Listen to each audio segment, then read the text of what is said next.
Do you understand why I love this movie so much? No.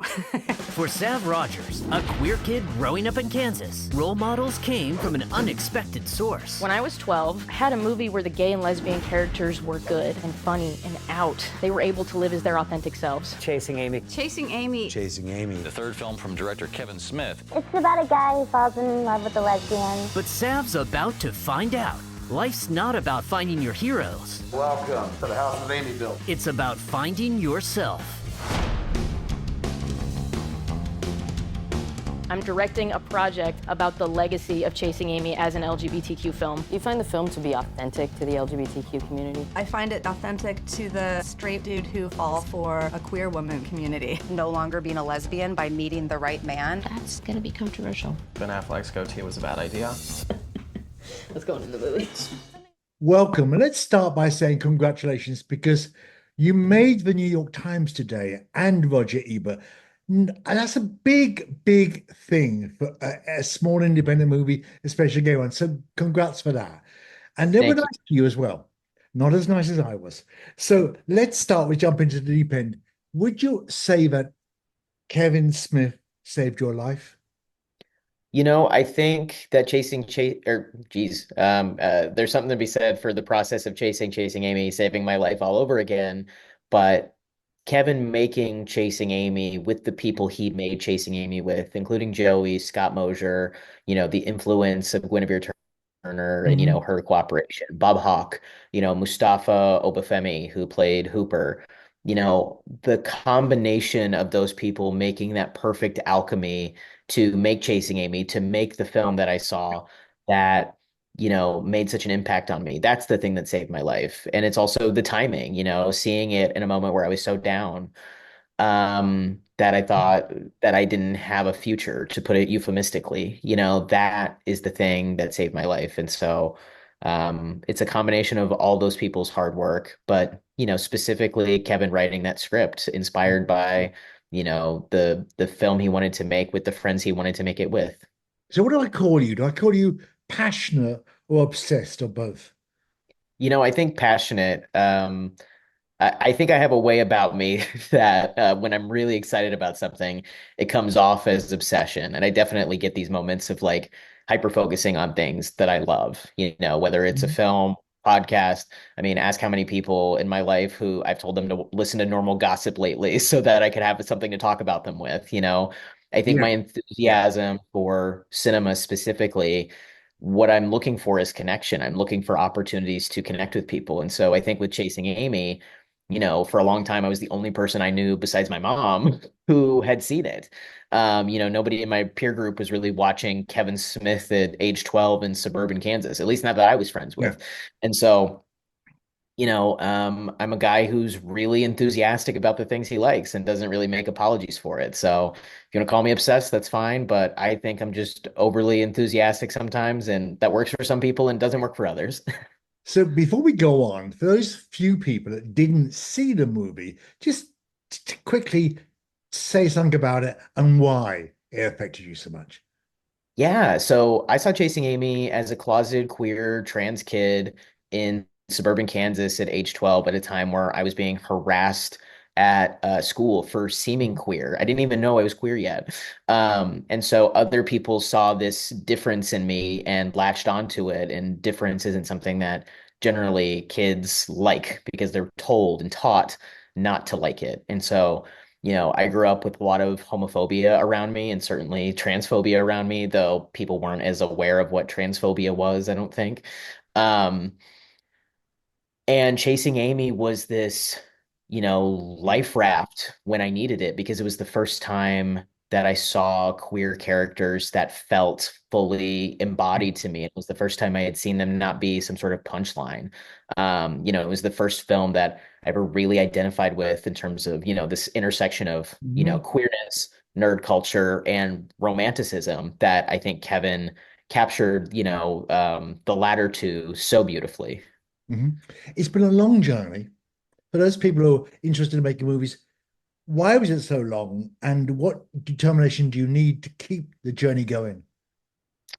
Gosh, you need a lot of grit to make an independent film nowadays because it is not guaranteed that it will find an audience, a festival premiere, or even get finished in a lot of circumstances. Yeah, So today, as we're talking, we're just over 6 years of making this movie from when I consider day one, which yeah. doesn't include my lifetime of experience with Chasing Amy and everything leading up to the idea of making it. But September 1st, 2018 was when I moved to New York City to do the TED residency, to start Mhm. pre-production Mhm. and to give my TED talk. And, 6 years on, that includes the pre-production, the development phases of reaching out to people to be interviewed for it. That includes several phases of fundraising, post-production, actually shooting interviews with all of the people who graciously agreed to be in our film. It also includes festivals. So when we premiered at Tribeca, we were 4.5 years into the process, and it took another year and a half for the movie to come out in theaters. And it comes out today, November 1st, We know. 2024. We Can't know. Congrats. I I can't think, bel- I can't believe it. So it takes a long time yeah, and it takes a lot of determination to be able to finish a film because there are so many points in the process where you just want to quit, you want to yeah. give up, even if it's your dream movie, because it's so hard. But, through hard work and support, not just from, the team that we had, but from all the people who supported our greater team, we've been able to get to this point. And so that's why we feel so lucky to be out today and to be working with our distributor. Because it was a year ago since we first reviewed it. I don't know. Well, I know why you made it, but the important thing is why we want to share it with our audiences because the T part of LGBTQ is still greatly misunderstood by others of us in it. And movies like yours, you don't set out to educate us, but you do. Is that a good side effect for you? It's a great side effect. I recognize for a lot of people watching Chasing Amy that I might be the first trans person that they know that they've seen, right? Because I'm telling them, hey, I'm trans and this is my experience. And through the process of Chasing Amy, it's not necessarily focused on transition, but it is focused on coming of age. Yeah. And figuring out who you are and standing firm in that is a big part of coming of age in anybody's sense, whether or not you're queer, you're trans, you're just trying to find your place in the world. You're just trying to, figure out what your point of view is, where your community is. All of us want to belong somewhere. That is a universal Yeah. human feeling. And so, if this is the first time you've seen a trans person on screen, hi, welcome. And I hope it's not the last time. There's so many great films by trans There people are. telling trans stories that I highly recommend that you go out and seek. And also films by trans people that aren't about the trans experience, but the documentary Disclosure really eloquently shares how misinformation and disinformation about trans people has spread through film over the last 100 years of cinema. Mm. And right now we're in this incredible moment where you have filmmakers like H. Alberto, you have Kimberly Reed, with Seat 31, Zoe Zephyr coming out right now. You have Vera Drew with The People's Joker.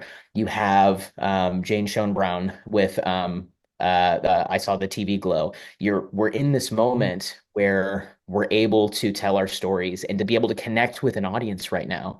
And it's a great thing. And I hope that whether or not you're trans or not, that you can come to movies like Chasing Amy, but any of the other titles I just said, and have an open heart, an open mind, and just be ready to hear some great storytelling because there's a lot out there for you to discover Mhm. if you want. I'm going to plug Queer Guru. We just did My Dad Danielle this week, another movie that drove me to tears, but every single one helps me learn a bit more. Mhm. Okay, you started the Trans Filmmakers Association. What's that about? Well, the Transgender Film Center is a 501c3 nonprofit that connects trans-made stories with audiences around the world. So in 2024, we've given out $100,000 in artist support between our Career Development Lab and our Trailblazer grant, which is yet to be announced who the winners are, but we gave them the money and we're so excited to see what they do with it. Mhm. TFC was started because a group of us got together and we were pissed off that there wasn't any funding specifically allocated for trans storytellers. Yeah. And so, I think, this is a good thing and a bad thing about me that if I'm like, well, if someone's not doing it, I'm just going to do it. Right. And so, getting together with Van Ward, who's an incredible TV writer, Sammy Figueredo, who's a fantastic actor who you may have recently seen on like The Other Two or in Desire Mhm. Lines. Ange Cruz, who I met through Outset, who's just a phenomenal human being, and Jason Tostovan, who runs the Nightmares Film Festival. We got together, we started the Transgender Film Center, and we're just trying to give out money. That is truly it. We want to provide opportunities for trans people to connect their stories with audiences around the world. And so we're a small but mighty organization, but we're doing our best to try to make a difference, and one little bit at a time. We can't be a fix-all for everything, but we do want to make an impact where we can. The only the second person I've come across from Kansas, where you're back now. Do you think the other one with the red slippers will be proud of you? You know, I'm really, I used to not be proud of being from Kansas because I hadn't been anywhere else. I didn't have anywhere else to compare it to. And it wasn't until I went on this journey for Chasing Amy that took me to New York, that took me to LA, that took me all around the country and now the world, showing this film, that I feel immensely proud to be from Kansas. And I feel immensely proud that tonight we're going to show in my hometown movie theater, and I get to do a Q&A after. And that is a very moving thing, especially for the tough time that I had growing up here, to be able to come back on my own terms, to come back and show the movie in my favorite movie theater, probably in the world. It means a whole hell of a lot. And so I hope that I make Kansans proud. I hope that I make, my film professors at the University of Kansas proud. And I hope that this is just the beginning and we get to tell more stories that are audacious and fun and hopeful. This is a very tough time for us politically, particularly the Tea part of our group. So you're doing a great job and congratulations. I'm glad it's been a big success. And hopefully it won't be long before we're sitting down talking to you about the next film. So I know you've got several up your sleeve. Good. Have a great time tonight. Thank you so much, Roger. Appreciate you so much. Okay, take care. Something that's problematic can still mean a lot in your development. It was brave to portray somebody fluid. Seeing that movie helped me figure out, oh, that's me. That's gay. This girl loves me. It's cool to come to a place where a bunch of stuff changed your life.